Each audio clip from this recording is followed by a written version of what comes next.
윤석열 대통령의 부인 김건희 여사의 허위 경력 의혹을 수사하고 있는 경찰이 불송치, 그러니까 사건을 자체 종결하는 쪽으로 방침을 세운 것으로 전해졌습니다.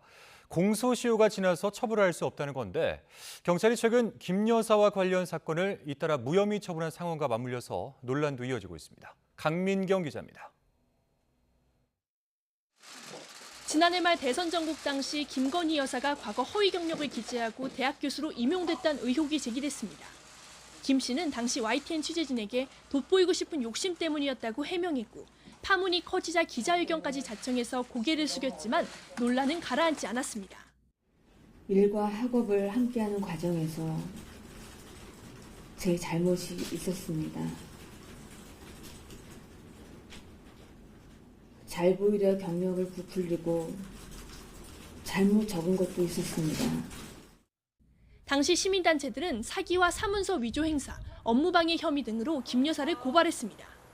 이후 반년 넘게 김 여사의 허위 경력 의혹을 수사한 경찰은 최근 불송치 쪽에 무게를 두고 수사를 마무리하는 단계인 걸로 확인됐습니다.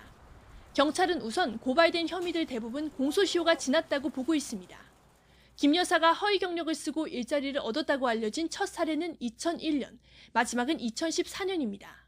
그런데 형법상 사문서 위조와 업무방해 등 혐의의 공소시효는 7년이라 처벌 자체가 불가능하다는 겁니다. 시민단체들 역시 공소시효 문제 때문에 형법상 공소시효가 10년인 사기 혐의로도 김 여사를 고발한 상태입니다. 그러나 경찰은 이 부분 역시 사기죄 구성 요건을 성립하는지 불투명하다고 판단한 걸로 알려졌습니다. 허위로 부풀린 경력이 일부에 불과해서 대학 측을 속이려는 분명한 의도가 있었는지, 실제 채용에 중요한 요소로 작용했는지 등이 확실치 않다는 겁니다. 이에 따라 경찰은 이르면 다음 주쯤 김 여사의 허위 경력 의혹 사건을 공소권 없음으로 종결할 걸로 보입니다. 이외에도 경찰은 최근 김 여사가 관련된 사건들을 잇따라 불송치 결정으로 매듭짓고 있습니다.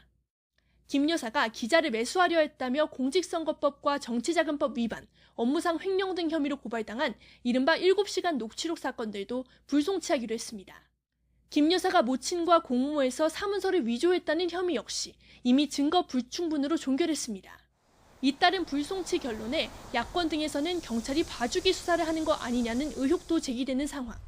김 여사를 고발한 시민단체들 역시 경찰 결정에 불복해서 속속 의의 신청을 하면서 김 여사를 둘러싼 논란은 쉽게 가라앉지 않을 전망입니다. YTN 강민경입니다.